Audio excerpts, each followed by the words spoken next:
கரூர் சம்பவத்திற்கு பிறகு தமிழ்நாட்டில் பேச முடியாமல் புதுச்சேரிக்கு வந்து விஜய் பேசிவிட்டு சென்றிருப்பது வன்மையாக கண்டிக்கத்தக்கது என புதுச்சேரி உள்துறை அமைச்சர் நமச்சிவாயம் கண்டனம் தெரிவித்துள்ளார். இது தொடர்பாக புதுச்சேரி சட்டப்பேரவை வளாகத்தில் செய்தியாளர்களை சந்தித்த அவர், புதுச்சேரியில் நடைபெற்ற தாவேகா பொதுக்கூட்டத்தில் புதுச்சேரி அரசு மீது விஜய் பல்வேறு குற்றச்சாட்டுகளை சுமத்தி சென்றிருப்பதை மறுப்பதோடு வன்மையாக கண்டிப்பதாகவும் கூறினார்.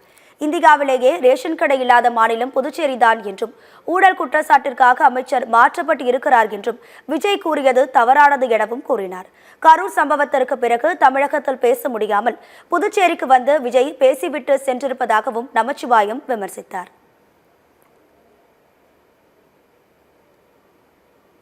டிவிகேனுடைய தலைவர் இங்கே பிரச்சார கூட்டத்திலே கலந்து கொண்டு அரசின் மீது பல்வேறு பொய்யான குற்றச்சாட்டுகளை மக்கள் மத்தியிலே சொல்லிவிட்டு சென்றிருக்கின்றார். பல தவறான குற்றச்சாட்டுகளை சொல்லியிருப்பதை நாங்கள் வன்மையாக கண்டிக்கின்றோம். அடுத்தவர் சொல்வதெல்லாம் கேட்டுக்கொண்டு அப்படியே பேசியிருப்பது என்பது அவருடைய அரசியல் முதிர்ச்சியை காட்டுகின்றது.